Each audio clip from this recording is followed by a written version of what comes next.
Hello everyone, welcome back to another video.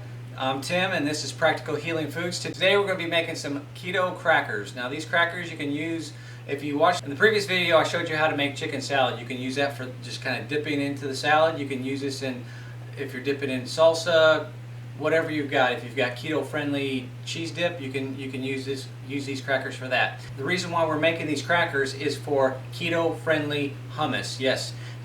Next video will be our hummus. I'll show you how to make hummus. But right now, this video is going to concentrate around making the keto crackers. Alright, so let's get busy, guys. Okay, so we're going to start out mixing our dry ingredients. Right here I have 2 cups of almond flour, and we're going to use some salt and pepper. Now you don't want to over season it, because remember, these crackers slash chips, you're going to be using them to scoop up your whatever dip or whatever you're eating. So those items should be already seasoned. So we're just going to do one turn of each, about like that, of salt, 1 of pepper, and then I'm going to just really quick, I'm going to integrate this with a blender, get our salt and pepper kind of mixed around in there, about like that. Okay, next we're going to be adding our eggs. We're going to have 2 eggs, and as I always tell you all, make sure you get the pasture raised eggs, much more healthy for you, not to mention they taste a lot better. They're out in the pastures getting all that green grass and stuff that they're eating, and they're not being fed corn and all this other stuff. What do they feed pigs and livestock to fatten them up? Grains and corns. So if you're eating corns, you're going to gain weight. That's just part of the thing with the corn. I know I love corn. I hate hearing that because I love corn, but corn is something that we shouldn't be eating, especially now. They've genetically altered it. Now they use it for fuel. They use it to fatten up the livestock. That's just something that you shouldn't have in a healthy diet. But what we're going to do right now is we're just going to go ahead and blend this all together and incorporate all this together until we get our dough. Okay?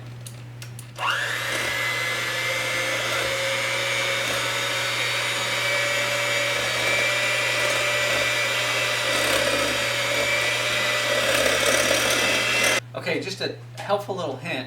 Now, as you're mixing your dough, if it gets to be a little too dry, you may want to add just a little bit of water, but just add a little bit at a time. And what we're going to do is just add a little bit, like so, and then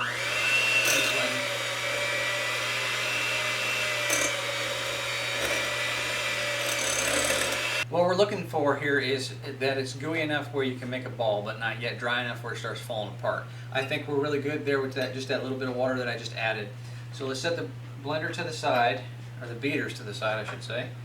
And now what we're going to do is we're going to bring over here, we have 3 different pans, so we're going to try to make 3 different balls here. But that's about the consistency you're looking for right there. Okay, so what you're going to do is you're just going to grab your dough ball, and we're going to put it right here on top. The reason why I'm using this cutout is that way I know kind of the direction I need to go and where I can't go over. That's why I've got this cut out to the size of the pan that I'm using. So just go ahead and take your dough ball, put in the center, kind of give it a little smash down like that. Okay, kind of try to fix some of this cracks here. Okay, so what I want to do is use this parchment paper, put it right over the top, like so. Go ahead and just kind of smash down a little more. So you're getting ready, what you're doing is you're getting ready for the rolling pin. And what you're going to be looking for, it doesn't matter the circumference and stuff, it being a perfect circle, that's not what you're looking for. What you're looking for is your thickness that you're looking for. If you make this too thick, the cracker is going to be too thick and it'll be too chewy. If you make it too thin, it's just going to fall apart. So you're looking for that perfect consistency, enough that you can use it to like we're going to use it to scoop up hummus with it, or you can use it for like salsa or whatever you're dipping up with. Okay, so just kind of start from the center and work out. Roll backwards, okay, side to side.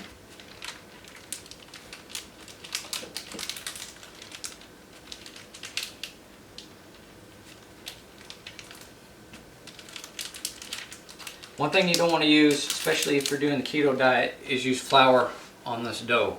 That's the whole reason why we're using almond flour and not regular flour like all-purpose flour and stuff. Stay away from that. That's not a healthy decision to be. That's not a healthy ingredient to be using. That's why we're using almond flour, and make sure it's organic. All right, so the next step is we're going to take this and put this on our pan. Now if you notice, it's not a perfect circle. We're not looking for perfection of a circle here. We're just looking for making sure the consistency is flat and level, and it's exactly what we need it to be, the right thickness and all. So the next step is to go ahead and not worry about the imperfections. We're just going to go ahead and I'm going to cut these in strips. Now you can cut them in any type of shape that you want to, but I'm going to cut this particular one in strips. I just like strips. I like the squareness. I say strips, but they're more of a square.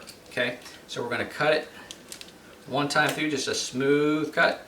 And the reason why we're cutting this before we bake it, it makes it easier to remove after the baking process, okay? And it doesn't hurt anything to do this before. Okay, so let's go ahead and continue with our strips. Making about maybe an inch across. You can make them smaller or bigger, it's up to you. It's all about whatever you want to do on your food. However, the cracker crumbles. Okay, and we're going this direction. It's alright if some of that pops up. Not a problem. We'll set it to the side and we'll use them for chips or something. See, I made these a little, that cut a little smaller. I got some small ones over here. That's fine. That's no problem. Okay, just like so. We do, however, want to put these in place. Back in place if they come up. If you notice some of it lifted up, if the dough has been set just a little bit, it will do that. It's okay, there's nothing wrong with it, but you may have to, put these back in place when you're ready. Okay, so now what we're going to do is we're going to place this in the oven. And the oven's been preheated, it's at 350 degrees. We're going to leave these in there for 12 minutes. After 12 minutes, we'll return. I'll show you what they look like. Okay, it's time to put these in the, I'm going to finish putting these in the bowl. Listen to the crack. Hear it? It's crispy. It's what a cracker or a chip should be. And while I've got this piece right here, I'm going to test it and see how it tastes. Hear the crunch? Oh, that's going to be awesome with our hummus we're making. Make sure you stay tuned because our next video will be hummus. I'm going to show you how to make keto-friendly hummus. Alright guys, thank you so much for watching this video. We'll catch you in the next one.